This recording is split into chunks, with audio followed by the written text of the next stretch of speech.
Ya nos vamos a meter en un caso que verdaderamente es digno de hablar, de recordar y de saber de qué se trata este proyecto de ley que tiene que ver con la nocturnidad, la noche. ¿Qué pasa con los jóvenes? Bueno, recordemos un caso. En el 2006, vamos a estar hablando porque ya está en comunicación con Oscar Castellucci. Él es papá de Martín. Sí. A Martín lo asesinaron en un boliche, un patovica. Un patovica. Exactamente. Y como estamos en medio del juicio por el caso El crimen de Fernando Báez Sosa, ¿qué hizo Oscar Castellucci? El padre también, con todo su dolor, sacó las fuerzas para para impulsar una creación de una ley, que es una Agencia Nacional de Nocturnidad, justamente para evitar y para concientizar sobre la violencia en las noches.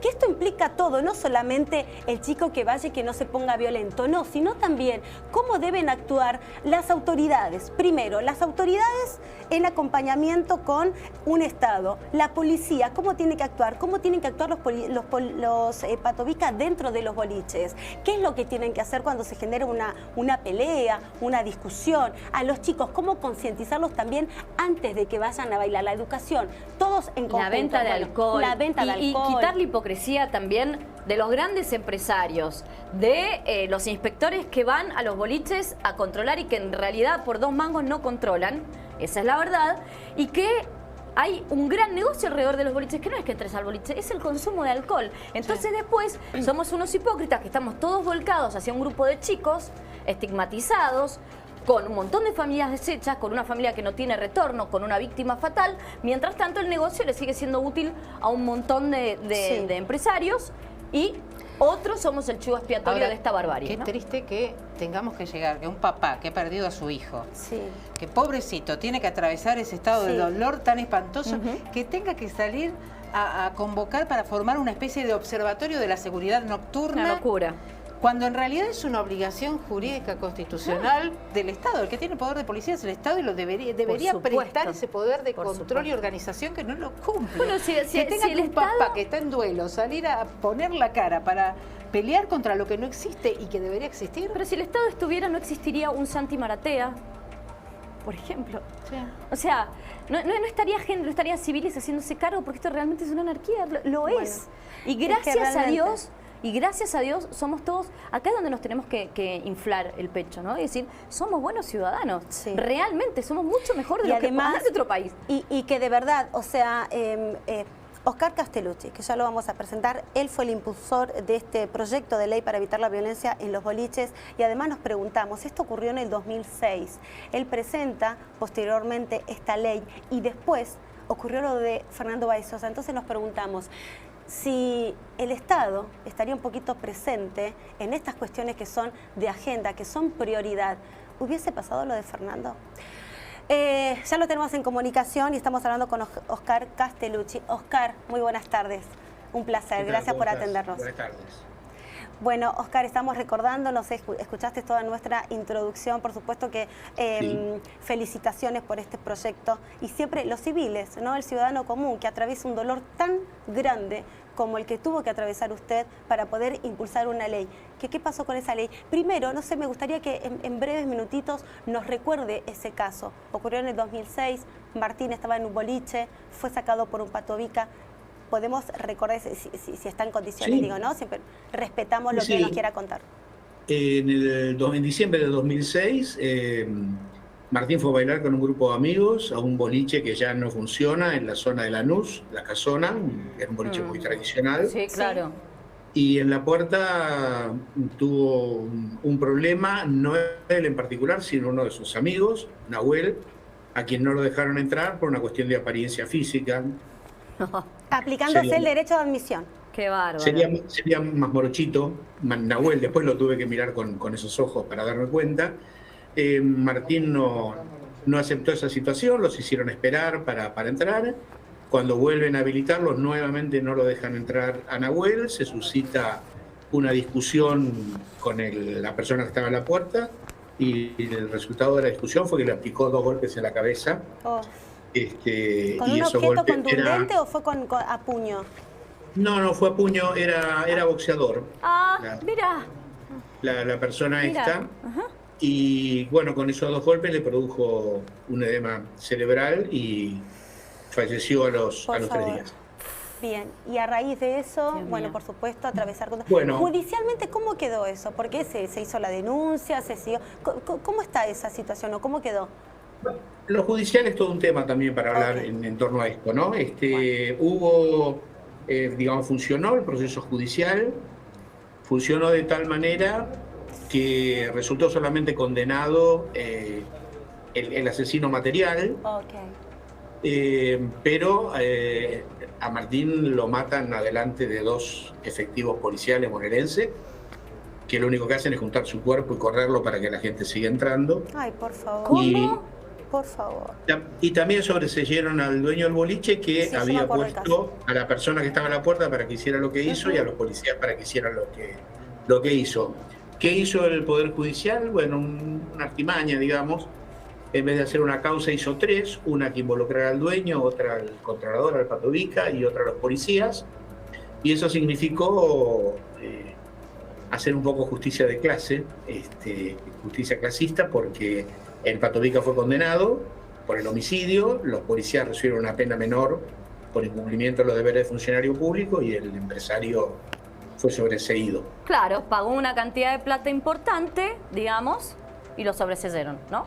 Creo que debe haber sido así. Digamos, yo recuerdo perfectamente cuando estábamos en la etapa del juicio cómo nosotros esperábamos en la puerta del juzgado con nuestros abogados y el abogado del empresario entraba al despacho del juez saludando y siendo saludado amablemente por todo el mundo. Ah, mira.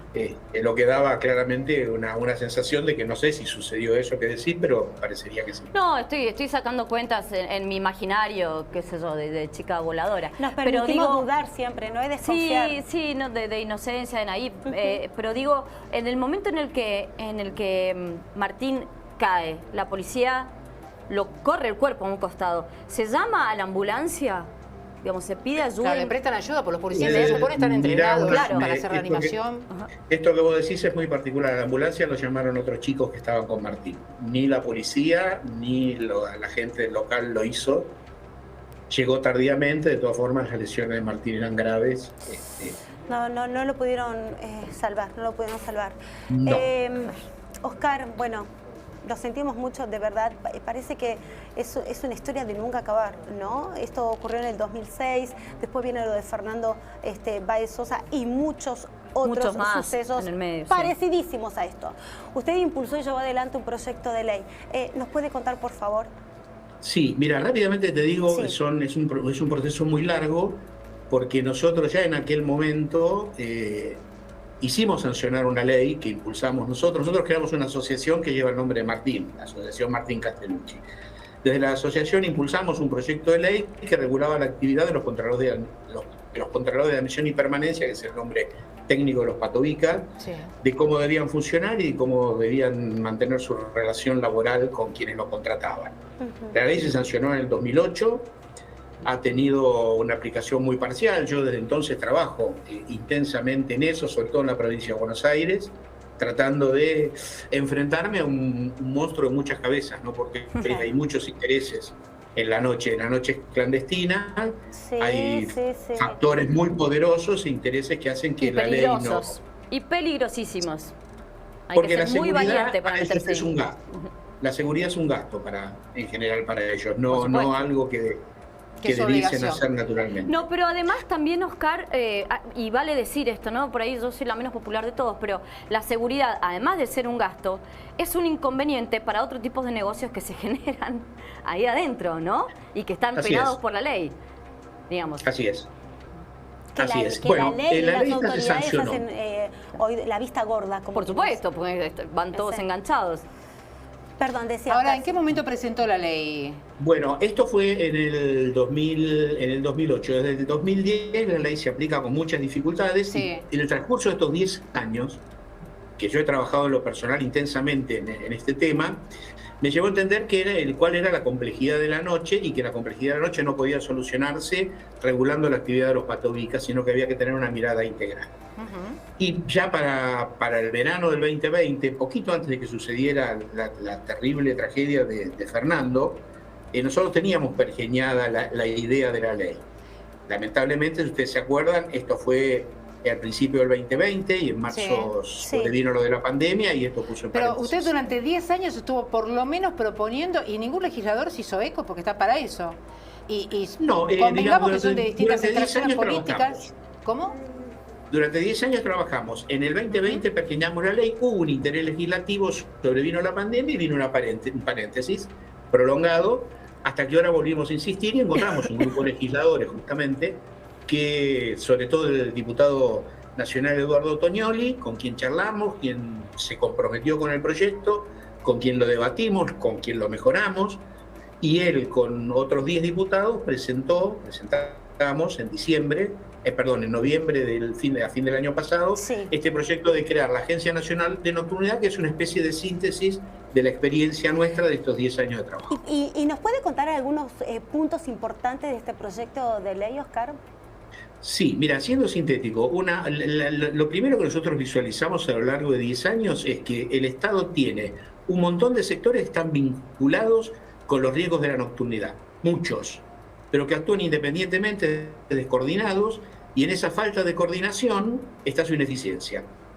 Y está su ineficiencia y están los pliegues que permiten que estas personas que ustedes describían al principio de la presentación de la nota se dediquen a lucrar desinteresados de la vida. O sea, primero este proyecto de ley, por lo que estoy entendiendo, es uno de los puntos importantes, es erradicar la corrupción en la noche, que eso sería lo más importante, uno de los puntos más importantes. Ese sería un punto. Si erradicamos la corrupción de la noche, entonces todo sería un poco más transparente. Pero después, en cuanto al cuidado de la juventud, eso me interesa, porque si hablamos de un trabajo integral, o sea, trabajo integral para mí, el cuidado de la juventud es el Estado con la policía, con los establecimientos nocturnos, controlar adentro que esté todo adecuadamente. Sin los proveedores de alcohol, sin los narcos y sin los corruptos que se enganchan, digamos. ¿Todo eso está en el proyecto, Oscar?